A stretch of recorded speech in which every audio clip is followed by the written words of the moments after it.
heroes. It's an old-fashioned notion, but the world can still use them. Ready. Whatever it takes. Whatever it takes.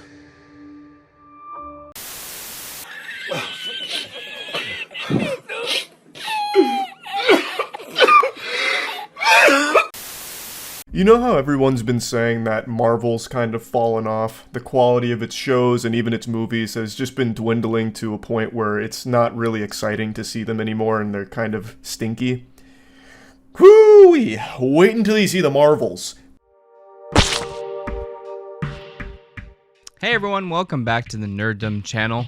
My name is Matt and I just got out of the latest Marvel movie titled The Marvels. And just to let you know, there will be spoilers throughout this entire review. So if you don't want to be spoiled, feel free to watch this later after you've seen it for yourself. I've been trying to keep away from all the reviews online, what everyone was saying. Couldn't stay away from it all, of course, but I did see some of the reviews and what people are saying. Everyone's calling each other shills. Everyone's calling each other haters. I come to you today as a willing participant and viewer of the Marvels with an open mind and low expectations.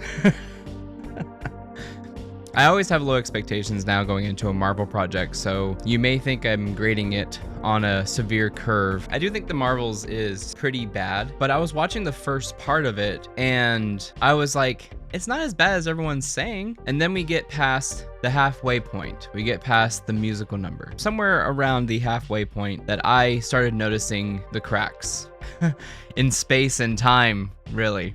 And I started feeling kind of not mad, but just like pessimistic, maybe? I don't know what I'm feeling, to be honest. It's kind of sad to see something that you do love, something that you used to fight to get tickets for the opening night, something that you used to be excited for. And maybe that's my fault for being excited for, movies or entertainment or something. That wasn't crying, that was just wiping away an itch. There is something to say about the lack of enthusiasm with a lot of the projects. By the way, we will be reviewing Loki as well. I'll probably be filming it in the same exact day. But seeing a little bit more excitement for Loki than the Marvels, which is interesting. But let's talk about the movie.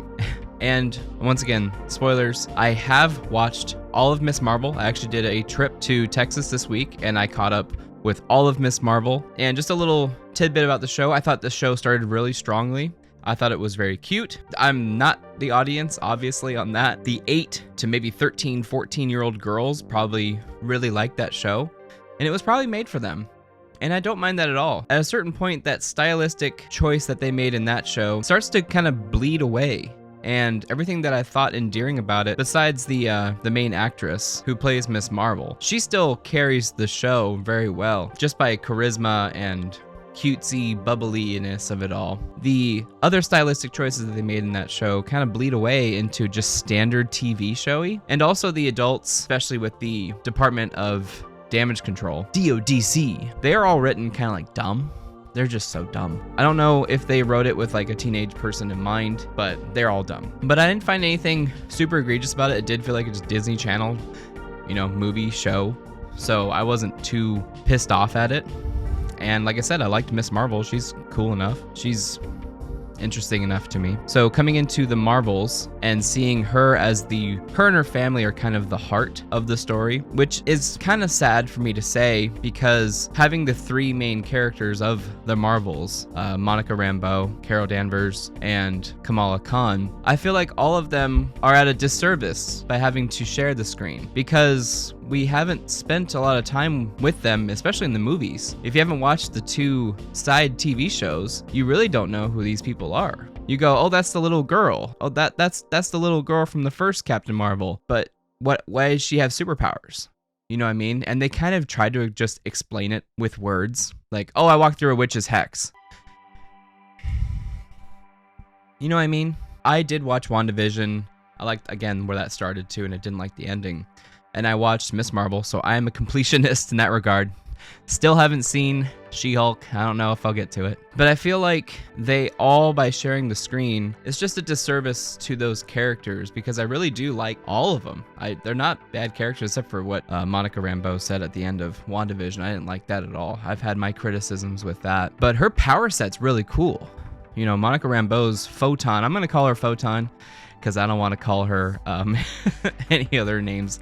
I don't think they Miss Marvel was kind of messing with her saying Professor Marvel, and she does sound like a professor. She's very well educated in the spacey stuff. But I found her power set really cool. You know, she learns how to fly very fast in this movie. She can phase kind of like Vision does. She can then shoot laser beams and light beams. So they're all now light-centered powers. Captain Marvel uses light somehow. I forgot the part. Photon can see light. She can see rays. She then can direct them, and she can also like phase. And then Miss Marvel uses hard light. So she turns light into hard items. So that's pretty cool. I like that. But none of them really stand out. I don't know, it just feels like they all had to share a part of the pie versus each getting something like their own pie in their own movie. I think there was a way to have them all in a movie, but for them to be all built up. And, you know, I just feel like it was building in the first half, and it was cool to see them have heroic moments helping the Skrulls.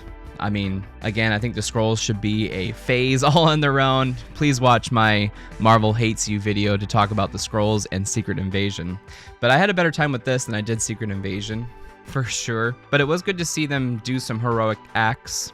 You know, Captain Marvel is, when the Skrulls are evacuating, Captain Marvel is doing some stuff, and then Captain Marvel tells Miss Marvel not to use her powers, but then Miss Marvel sees people that need help, and then she creates a slide for them to slide down to get to the ship. That was good to see some heroicism, because I think we're lacking that a lot in movies, just ground level heroicism. So it was cool to see that, but then at the same time, it's kind of interesting to see Captain Marvel, who can pick up an entire ship. She doesn't have to pilot it. She can pick it up and fly away faster than the ship can move, and probably go, you know, like pick up a bunch of ships and take them to safety. She then pilots a ship. I don't know. There's some stuff that I feel like in the writer's room, they maybe were like, oh, it's a good idea, and then it doesn't work. But let's all get to the let's get to the villain even.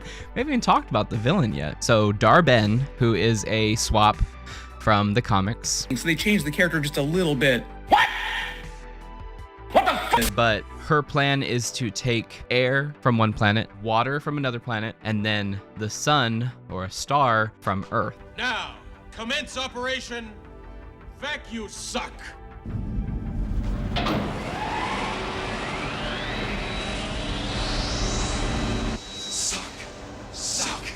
Suck. And Carol mentions that she's taking a bunch of things from places that I love. So we visit, you know, we get to see these planets that she's taking these resources from. And that is Dar-Benn's full plot. She wants to take these resources because Captain Marvel destroyed Hala. She destroyed the Kree Empire. And she did this off screen. She infiltrated the Kree, you know, planet, and then destroyed the AI that's been running the Kree for a millennium. And then after that, she just left the power vacuum, and then somehow the sun stopped as well. Dar-Benn is taking it upon herself to use Ronan's hammer, and she's finding these Kree story bands that can control space portals. Like these bands are what made the jump points in the galaxy. And so what she's doing is creating more jump points so that way they can transfer the resources from those planets to Hala to make the planet great again. Shit.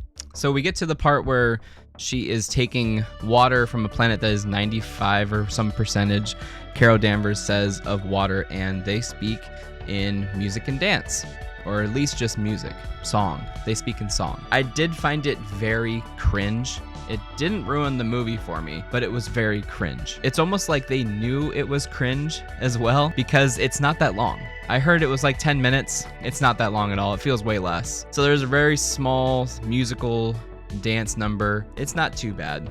And I did laugh at a funny bit where the prince who she is married to, because she's a princess of this planet, he is speaking to her and she's speaking to him.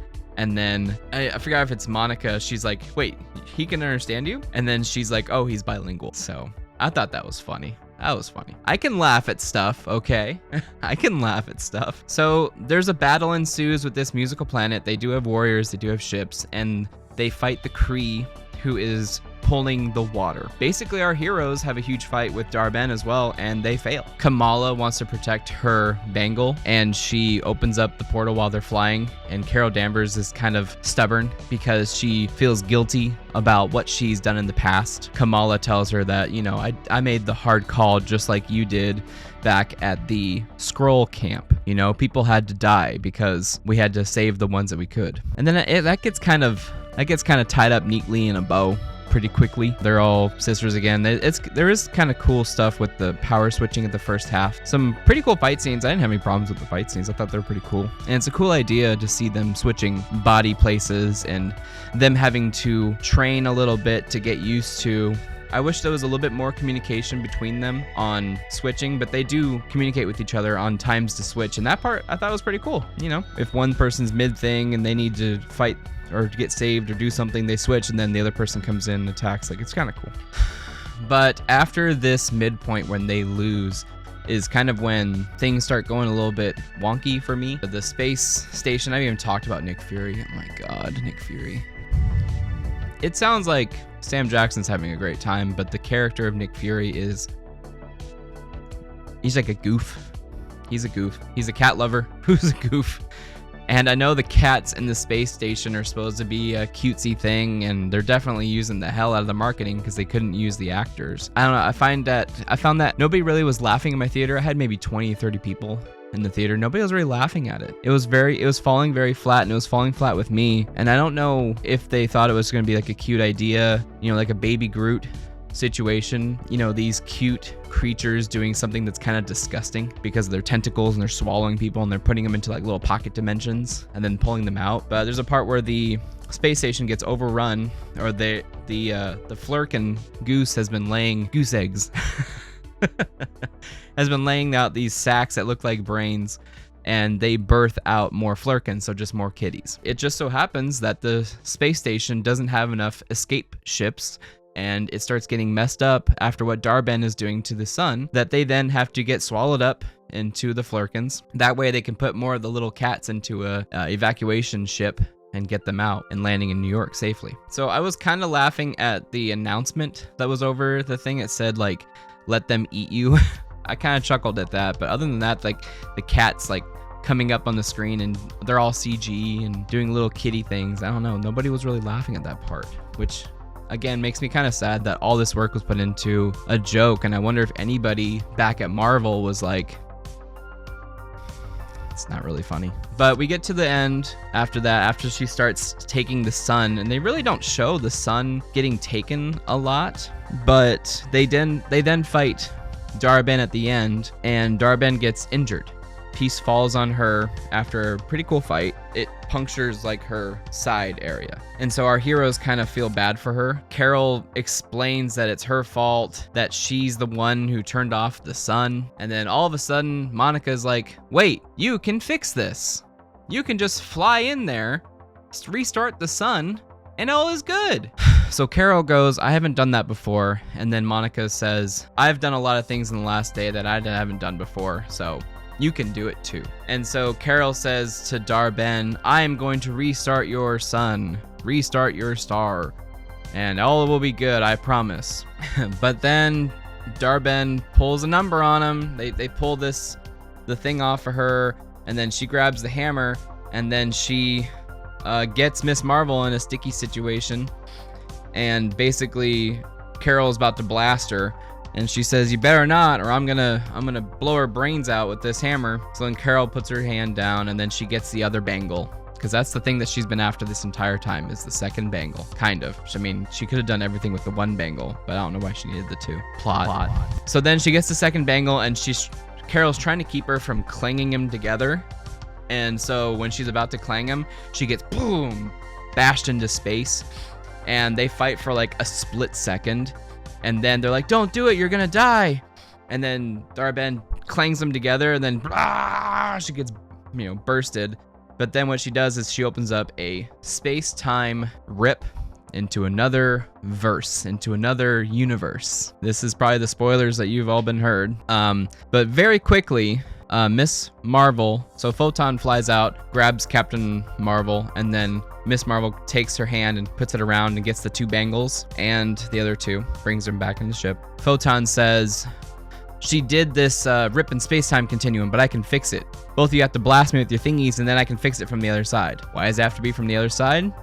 Don't know. I gotta say, when she does get blasted with the energy, her powers coming around her is really cool, and like her white eyes are really cool. So the looks are there, but she kind of knowingly sacrifices herself by going to the other side after she gets blasted, and she's pulling the space-time wall, really, fabric, back together with her powers. Miss Marvel says she's gonna be trapped on the other side, and Carol's like, no, and she starts flying towards the rip, and then Photon's like, this was always the plan. And then it closes. So now she's stuck in a different universe. They come back to New York City, where Nick and Kamala's family landed with all the Flerkens and all the sword staff or saber staff.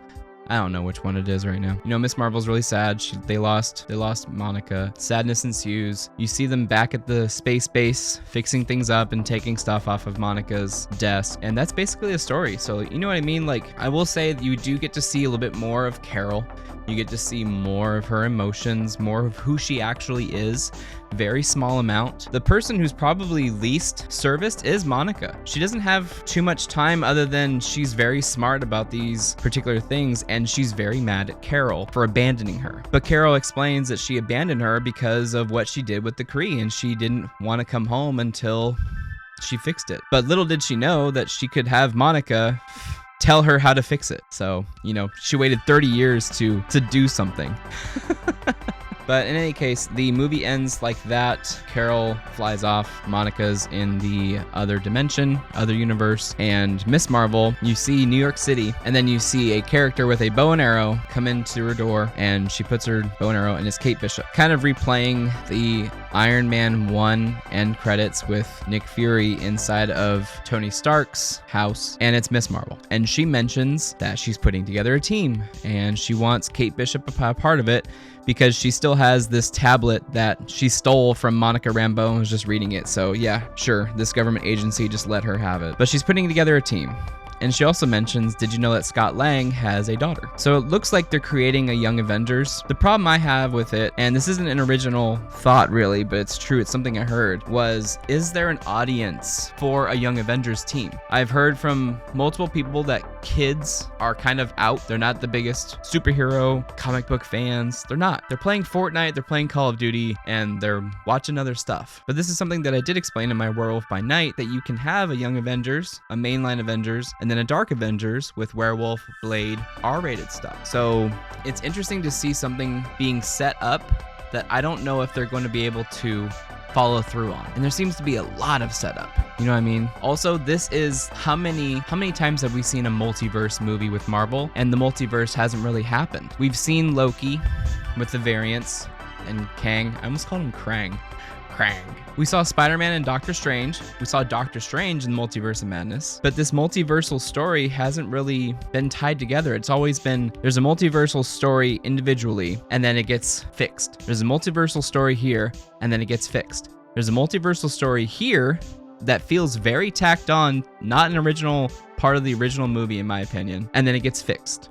You know what I mean? It just seems like they keep teasing out this multiverse, and it's been how many years, I guess you could say it's the same thing as the stones with Infinity War and Thanos. It keeps getting teased out and fixed. Teased out and fixed, teased out and fixed. If you say it like that, then maybe that's why. It just seems like a bunch of teasing to something that, we need to start seeing more threats from. And with Kang now possibly being out of the picture because he got beaten by ants, I think they're really trying to put damage control in action, and we'll see what happens with Deadpool and his multiversal story. Very meta multiversal story. I did hear this one online as well. It'd be kind of cool. There is a comic series called Deadpool Kills the Marvel Universe. So it would be kind of funny if Deadpool kills the Marvel multiverse.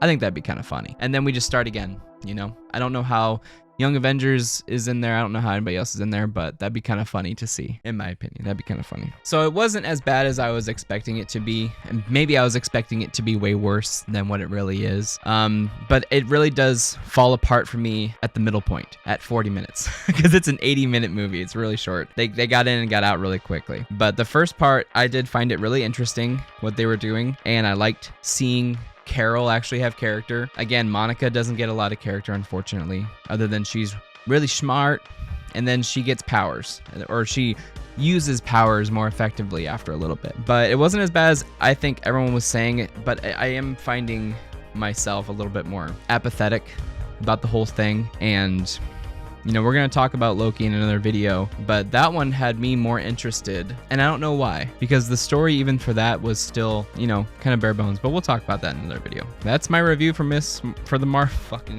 my review of the Marvels. You know, sad to see another bad villain after 15 years of not very good villains. It's sad to see characters not being built up, not being used effectively, and it really does just feel like a product and not an actual story. Oh yeah, I didn't talk about this. Monica Rambeau runs into her mom in the other universe, who is now binary, and she runs into the Beast from X-Men. And there's an X-Door. Yay. Anyways, let me know your thoughts on the Marvels, Marvel in general, and any comics that you want me to read as well. I did recently buy Marvel Zombies, the collection, #1. So I'm going to be reading this pretty soon. I heard it's like a goofy story, so I'm going to read that. I also have another zombie comic, so I got this back at Comic-Con, and I want to review this as well for the channel. This is called Dead or Alive by Red 5 Comics, and it's written by Scott Chitwood and with Red 5 Comics, and I do want to read this. It's like a zombie cowboys, so I'm going to be reading this as well and hopefully get that on the channel too. If you like the video, feel free to subscribe. Also hit that thumb up button. It really does help us out the channel. If you didn't like what you watched, I thank you for watching so long, and hopefully we'll see you again down the road in the next video on Nerddom.